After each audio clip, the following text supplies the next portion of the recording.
আসসালামু আলাইকুম ওয়া রাহমাতুল্লাহি ওয়া বারাকাতুহু।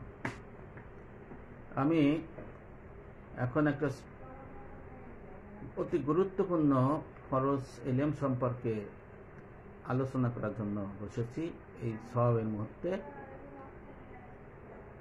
পরিপূর্ণ দ্বীন ইসলাম হলো আকাইদ, তাসাউফ, ফিকহ, এই তিনটি মাসালার সমষ্টির নাম। আমলি মাসালা দুই ভাগ, ইলমে ফিকহ এবং ইলমে তাসাউফ।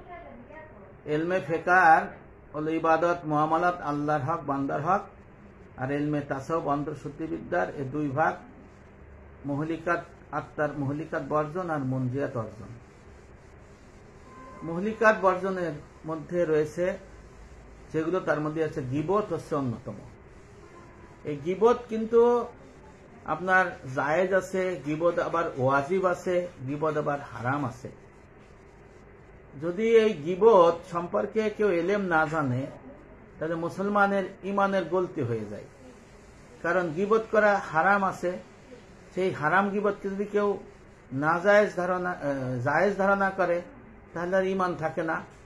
আবার গীবত জায়েজ আছে, জায়েজকে যদি হারাম মনে করে তাহলে ইমান থাকে না।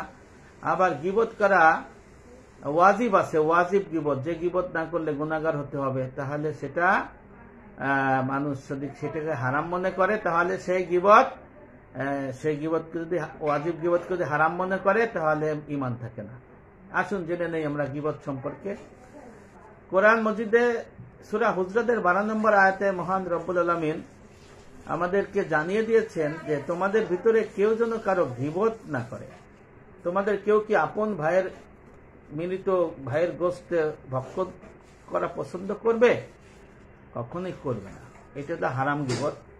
ঠিক আল্লাহ পাক আবার 6 পারা সূরা নিসার 148 নম্বর আয়াতে বলে দিয়েছেন আল্লাহ তাআলা মন্দ কথা গীবত করাকে পছন্দ করেন না, কিন্তু মজলুম ব্যক্তি যদি জালিমের দোষ অর্থাৎ জালিমের গীবত করে তাহলে গীবত জায়েজ আছে। সূরা নিসার 148 নম্বর আয়াতে। তা দেখেন ওখানে হারাম আছে আবার জায়েজ। ওয়াজিব গীবত কিভাবে আছে দেন, বুখারী শরীফের হাদিসের মধ্যে আছে হযরত ফাতিমা বিনতে কায়েস রাদিয়াল্লাহু আনহা একবার নবী করিম সাল্লাল্লাহু আলাইহি ওয়াসাল্লামের কাছে এসে বলেন, ইয়া রাসূলুল্লাহ, আমাকে হযরত জাহাম, আবু জাহাম এবং মুবিয়া বিবাহ করতে চাই, আমি কি করব? আল্লাহ রাসূল বললেন, আবু জাহামের হাতের লাঠি মাটিতে নামে না, অর্থাৎ আবু জাহাম বউ পিটায়, আর মুবিয়া গরিব, তুমি তাকে বিয়ে করো না, তুমি বলো হারেসকে বিয়ে করো। মহিলা ফাতিমা বিনতে কায়েস চলে গেলেন, কিছু বললেন, আবার ফিরে আসলেন। আর একজন এসে বললেন, ইয়া রাসূলুল্লাহ, আমাকে দুই ব্যক্তি বিবাহের প্রস্তাব দিয়েছে, এক ব্যক্তি হলো জাহাম, আবু জাহাম, আর এক ব্যক্তি হলো মুবিয়া। আল্লাহ রাসূল আবার ওই একই কথা বললেন, আবু জাহামের হাতের লাঠি মাটিতে পড়ে না, অর্থাৎ সে স্ত্রী বউকে পিটায় মারে, তাকে বিবাহ করো না। আবার বললেন যে মুবিয়া তখন ছিল না, আমিরুল মুমিনিন ছিল না, মুবিয়া সে গরিব, সে বউ ঠিক মতো হয়তো এই মুহূর্তে পালতে পারবে না, তাই তুমি তাকে বিয়ে না করে বরং তুমি হারেসকে বিয়ে করো। তারপর আল্লাহ রাসূলের কথা অনুযায়ী ফাতিমা বিনতে কায়েস রাদিয়াল্লাহু আনহা হারেস বিয়ে করলেন। এখানে দেখেন এই হাদিসের মধ্যে আল্লাহ রাসূল কিন্তু ওয়াজিব গীবত করছে, যে বিবাহ সম্পর্কে জিজ্ঞেস করছে দুই ব্যক্তি সম্পর্কে। আল্লাহ রাসূল দুই ব্যক্তির দোষ বর্ণনা করে দিয়েছেন, বলেছেন সে বউ পিটায় অর্থাৎ হাতের লাঠি মাটিতে পড়ে না, আর বলেছেন যে তার ইনকাম নাই, কম। দেখেন এই নবী ইসলাম কিন্তু ওয়াজিব গীবত বলেছেন। এবং মুসলিম বুখারীর মধ্যে আল্লাহ রাসূল বলেছেন, আয়েশা বর্ণনা করছেন যে এক ব্যক্তি আসলেন, আল্লাহ রাসূল আয়েশাকে বলেন, হে আয়েশা, এ কিন্তু খতরনাক ব্যক্তি, এ আমাদের অনেক ক্ষতি করে, সাবধানের থেকে। আয়েশা গুটি সিটি মেরে বসলেন, নবীতে গেলেন, দিয়ে তাকে সাদর সম্বর্ধনা দিলেন, বসাইলেন, খাওয়াইলেন, গল্প করলেন, আবার অনেক দূরে দিয়ে দিলেন। আয়েশা বললেন, ইয়া রাসূলুল্লাহ, আপনি বললেন এই খতরনাক ব্যক্তি, খারাপ ব্যক্তি, আমাদের ক্ষতি করবে, আবার একে এত আদর যত্ন করলেন। তখন বললেন দুই ভাবে আসছে, বুখারীর মধ্যে একভাবে আসছে, মুসলিমের মধ্যে একভাবে আসছে, শেষের টুক। আল্লাহ রাসূল বলেছেন যে তোমার রাসূল কি এরকম মানুষকে কি আদর যত্ন করবে না, তাকে কি আপ্যায়ন করবে না? এটা আর একটা বলছে হাদিসের শেষে আছে, হে আয়েশা, আমি যদি এই ব্যক্তিকে, খতরনাক ব্যক্তিকে যদি আদর যত্ন না করি তাহলে আমার উম্মতের উপরে অনেক অত্যাচার নির্যাতন করবে। দেখেন এখানে নবী ইসলামে কিন্তু ওয়াজিব গীবত করছে। মহান রব্বুল আলামিন কিন্তু কোরআনে আবার ইয়াকুব আলাইহিস সালামকে সূরা ইউসুফের মধ্যে এই ঘটনা বলছেন। একটা ঘটনা, ইউসুফ আলাইহিস সালাম যখন চন্দ্র সূর্য তাকে সিজদা করতে দেখলেন, তখন হযরত ইয়াকুব আলাইহিস সালামকে বললেন, ইয়াকুব আলাইহিস সালাম বললেন, তুমি তোমার অন্য ভাইদের বলো না, তাহলে অন্য ভাইরা তোমাকে হত্যা করতে পারে। দেখেন, এটা কিন্তু ওয়াজিব গীবত মহান রব্বুল আলামিন কোরআনের মধ্যে বর্ণনা করেছেন। তাহলে আপনাদের ধারণা যে গীবত করা বুঝি হারাম, না, হারাম না যায়। গীবত কাকে বলে এটাকে জানতে হবে। গীবত কাকে বলে এটা জানতে হবে। কারো অসাক্ষাতে তার দোষ বা আয়েব বর্ণনা করাকে গীবত বলে। এই বিষয়টা আমাদের জানতে হবে যে গীবত কয় মকসুদে হয়। গীবত 3 মকসুদে হয়ে থাকে। প্রথম, যার গীবত করা হয় তাহাকে সমাজের চোখে হেয় ও ঘৃণিত সাজানোর জন্য। দ্বিতীয় হলো, যার গীবত করা হয় তার ক্ষতি হইতে সমাজকে রক্ষা করার জন্য। আর তৃতীয় হলো ইনসাফ, ন্যায় বিচার লওয়ার জন্য। প্রথম প্রকারের গীবত হলো নাজায়েজ, হারাম। শেষোক্ত 2 প্রকার জায়েজ, অর্থাৎ শেষের 2 প্রকারটি ওয়াজিব পর্যায়ে জায়েজ, আর দ্বিতীয় পর্যায়টা মুবাহ পর্যায়ে জায়েজ। তাহলে বোঝা গেল ইলমি পর্যায়ে উপরোক্ত ধারায় যে পরিষ্কার বোঝা গেল গীবত করা হারাম আছে, গীবত করা ওয়াজিব আছে, আবার গীবত করা মুবাহ পর্যায়ে জায়েজ আছে। সুবহানাল্লাহ। তাহলে গীবত সম্পর্কে আমাদের যে ধারণা ছিল যে আমরা গীবত যে করা যাবে না বা গীবত সব গীবত এরকম বিষয়, এরকম তা নয়। এখন গীবতের সংজ্ঞা হুকুম কি, গীবত কাকে বলে?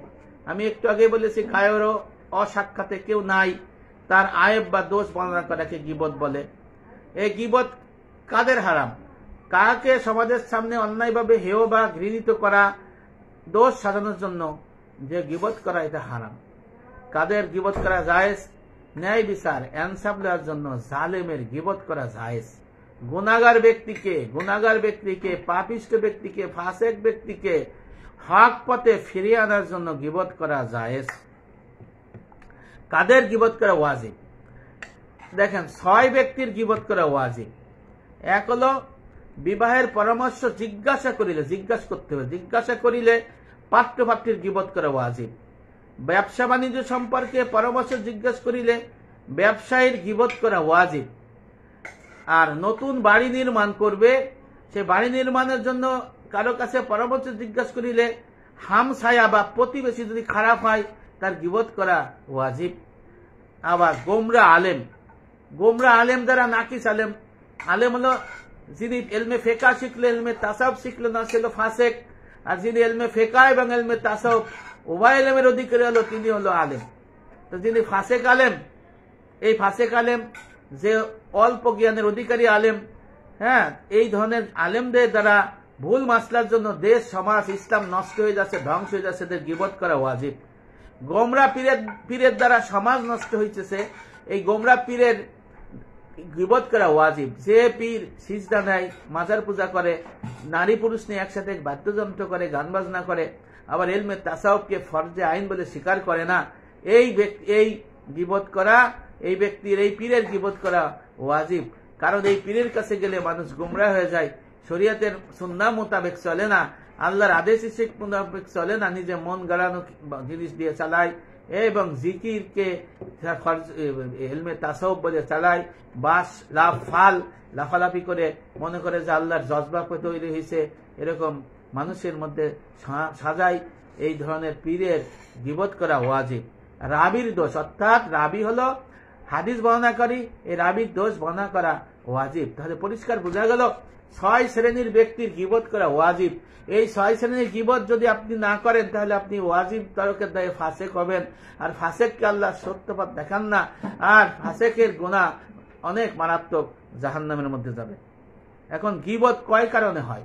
গীবতের কারণ সমূহ কি? গীবতের সবব কি? বহু কারণে গীবত হয়।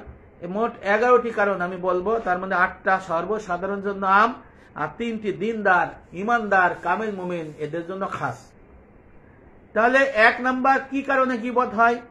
গজব বা গোসা, কারো উপর গোসা আসলে গীবত আরম্ভ হয়। দেখা দেখি মজলিসের মধ্যে একজন গীবত আরম্ভ করলো, তাহার সাথে হামিলাইয়া অন্যরা গীবত শুরু করলো। 2 পেশবন্দি, অর্থাৎ সতর্কতামূলক অগ্রিম তদবিরের জন্য গীবত করা।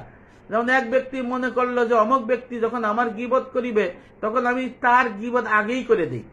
এই গীবত করা এই শত্রুতার কারণে হয়ে থাকে। নিজের আয়েব দোষ ঢাকার জন্য গীবত করে।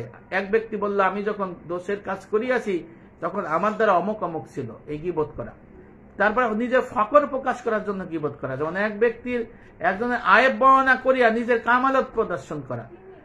যেমন এক ব্যক্তি বুঝলো যে অমুক ব্যক্তি কি জানে, আমি তো বেশি জানি, এই গীবত করা শুরু করলো। হাসাদ, অর্থাৎ যখন দেখতেছে এক ব্যক্তির সানা সিফত বর্ণনা করা হইতেছে, তার মান সম্মান লাঘবের উদ্দেশ্যে তার কিছু আয়েব দোষ বর্ণনা করা, মানে ওই লোকরা দেখতে পারতেছে না, হিংসা বিদ্বেষের জন্য গীবত করে। আর একটা দেল খেল লাগে, অর্থাৎ কারো দোষ বর্ণনা করে হাসি ঠাট্টা করা, এই কারণে গীবত হয়। কাউকে হেয় করার জন্য গীবত হয়। এই গীবত হচ্ছে আম। আর খাস হলো তিনটা: কারো ধর্মীয় ত্রুটি দেখিয়া তাজ্জুব মনে করা, এই গীবত করা। যেমন এক ব্যক্তি বলল অমুক দিনদার মানুষের দ্বারা এইরূপ মাসালা ত্রুটি আমার কাছে যেন তাজ্জুব লাগে।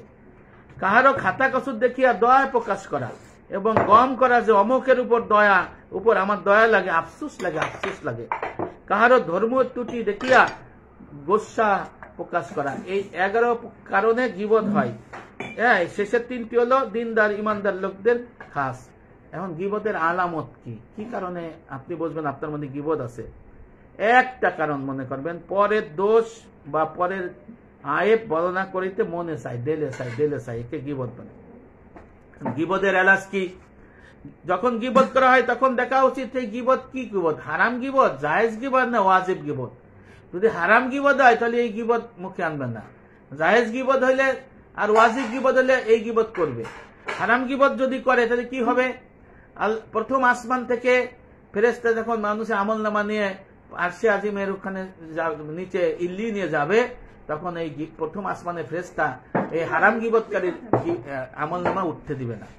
আবার আল্লাহ রাসূল বলেছেন যে ময়দানে হাসরে এক প্রকারের আমলনামা দেখবে তার নাই, তখন বলবে আমার আমলনামা কই? বলবে তুমি যে গীবতকারী গীবত করছিলা, তাই তোমার আমলনামা ডিলিট করে তারে দিয়ে দিছি। আর এক প্রকারের ব্যক্তি দেখবে তার জিনা ভরপুর, বলবে আল্লাহ আমি তো এত জিনা করি নাই, বলে তুমি যে জিনাকারীর গীবত করছিলা তাই ওই সমস্ত জিনা তোমার নামে দিছি আর তোমার আমল ডিলিট করে দিছি। এই জন্য ইমামে আজম আবু হানিফা বলতেন আমি হারাম গীবত করলে মার করব। এই জন্য এই বিষয়টা দেখতে হবে। আর ওয়াজিব গীবত, যে 6 বিষয়ে ওয়াজিব গীবত, এই গীবত করা ওয়াজিব, এই গীবত করতে হবে, নালি গুনাহগার হতে হবে, ফাসিক হইতে হবে। আর জায়েজ গীবত জায়েজ করতে হবে। গীবতের মাসালার মধ্যে আকাইদের মাসালা নিহিত। যদি গীবত হারাম গীবতকে যদি নাজায়েজ মনে করে, জায়েজ মনে করে, ঈমান থাকে না। আর ওয়াজিব গীবতকে যদি কেউ জায়েজ হারাম মনে করে, ঈমান থাকে না। আর জায়েজকে নাজায়েজকে হারাম মনে করলে ঈমান থাকে না। এই জন্য গীবত সম্পর্কে আমি সংক্ষেপে আলোচনা করলাম। এই গীবত যে প্রকাশ্য গীবত করে হলো ফাসেক। যদি কোনো ইমাম, কোনো ব্যক্তি যদি প্রকাশ্য গীবত করে তাহলে সে হারাম গীবত করে ফাসেক হবে। আর ফাসেক ইমামের ইমামতি মাকরুহে তাহরিমি শুধু নামাজ আদায় হবে, সওয়াব হবে না, গুনাহ হবে, আল্লাহর আযাবের উপযোগী হবে। এই জিনিসটা বুঝতে হবে যে আসলে এই হারাম গীবতকারী হলো ফাসেক। আল্লাহ পাক ফাসেকদের সত্য পথ দেখান না। আল্লাহ পাক আপনাদের সবাইকে ভালো রাখুন। সবাই আমার জন্য দোয়া করবেন। আসসালামু আলাইকুম ওয়া রাহমাতুল্লাহি ওয়া বারাকাতুহু।